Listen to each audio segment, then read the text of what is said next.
जब सत्ता मद में अंधी हो जाए और ऋषियों के आश्रम को उजाड़ कर गौ माता पर अत्याचार करने लगे, तब शास्त्र को भी शस्त्र उठाना ही पड़ता है। आज हम बात करेंगे भगवान परशुराम के उस रौद्र रूप की, जब उन्होंने पिता के अपमान और कामधेनु गाय के अपहरण का बदला लिया था।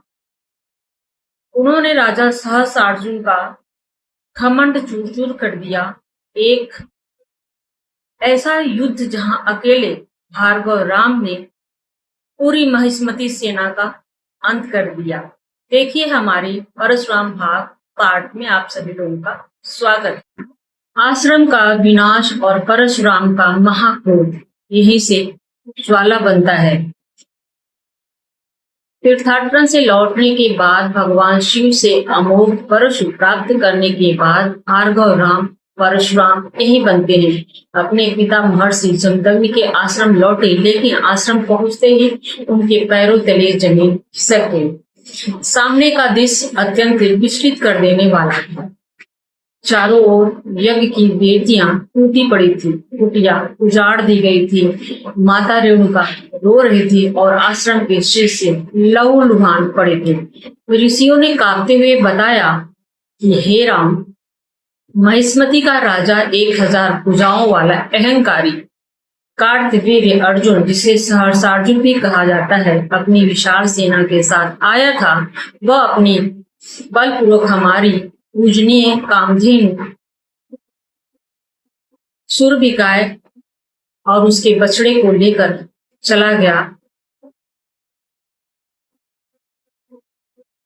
पिताश्री ने उसे रोकने का बहुत प्रयास किया, तो वो दुष्ट राजा ने उनका भी कहा नहीं माना और उनका भी अपमान किया। यह सुनते ही परशुराम जी की आंखें क्रोध से लाल हो गई।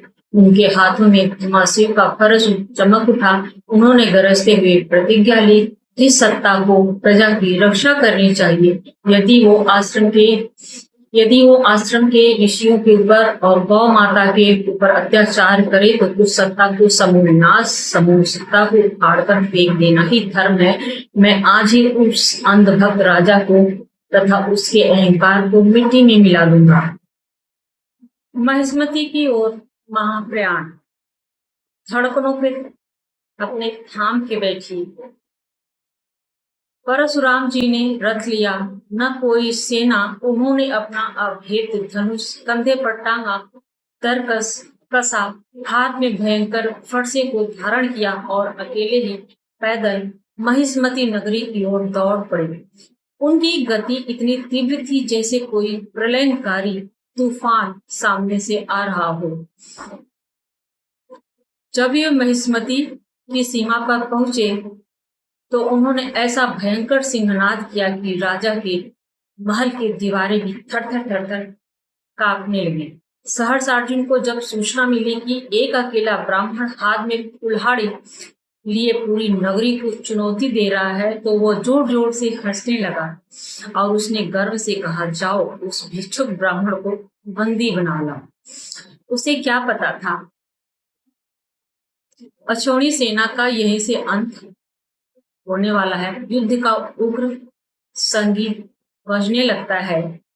सहस्त्रार्जुन ने परशुराम जी को रोकने के लिए अपनी विशाल सेना भेजी, लेकिन यह भूल गए कि सामने कोई साधारण ब्राह्मण नहीं, बल्कि साक्षात भगवान विष्णु का आवेश अवतार खड़े हैं।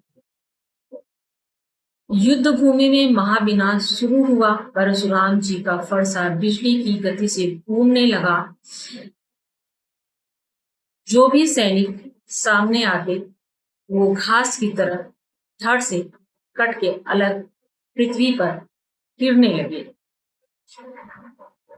उन्होंने अकेले ही सहस्त्रार्जुन की 17 अक्षौहिणी सेना, लाखों सैनिक, हाथी और घोड़े को गाजर मूली की तरह काट कर रख दिया।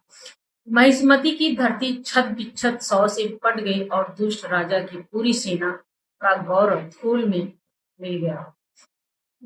अब यहीं से शुरू होता है सहस्त्रार्जुन का वध उन्होंने किया और कामधेनु की मुक्ति। अपनी सेना का सर्वनाश देखकर सहस्त्रार्जुन का अहंकार टूट गया। वह डर और क्रोध से थर-थर कांपता हुआ स्वयं युद्ध भूमि में उतरा। अपनी 1000 भुजाओं में तरह-तरह के अस्त्र-शस्त्र लहराते हुए उसने परशुराम जी पर धावा बोल दिया। दोनों के बीच ऐसा युद्ध हुआ जिसे देखकर देवता भी आकाश से थर्रा उठे। सहस्त्रार्जुन अपनी 1000 भुजाओं से बाणों की वर्षा कर रहा था, लेकिन परशुराम जी ने अपने दिव्य धनुष से उसके हर बार को हवा में ही काट दिया। अचानक परशुराम जी चीते की तरह उछले और उनका जादुई फरसा हवा में घूमा। 1, 2, 10, 100 देखते ही देखते उन्होंने सहस्त्रार्जुन की उन सभी 1000 भुजाओं को पेड़ की डालियों की तरह काट डाला, जिनसे उसने कभी कामधेनु गाय को बलपूर्वक पकड़ा था। तड़पते हुए राजा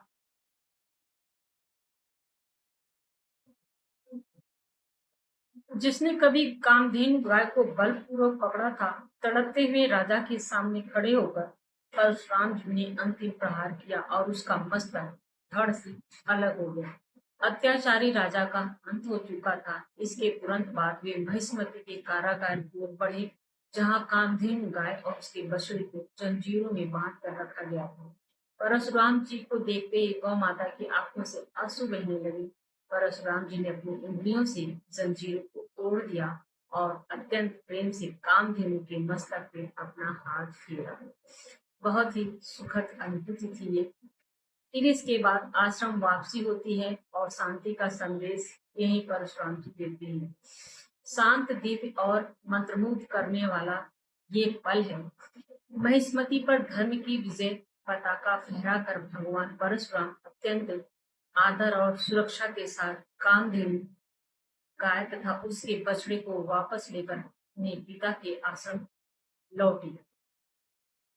जब वे आश्रम पहुंचे तो माता रेणुका और महर्षि जमदग्नि ने कामधेनु को सुरक्षित देखकर संतोष की सांस ली। कामधेनु पुनः अपनी वेदी के पास खड़ी हो गई और उसके दूध से ऋषियों के यज्ञ और आतिथ्य की व्यवस्था फिर से बहाल हो गई थी।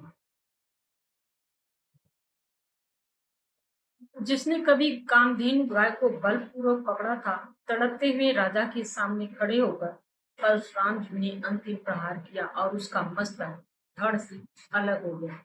अत्याचारी राजा का अंत हो चुका था। इसके तुरंत बाद वे महिष्मति के कारागार की ओर बढ़े, जहाँ कामधेनु गाय और उसके बछड़े को जंजीरों में बांध कर रखा गया था।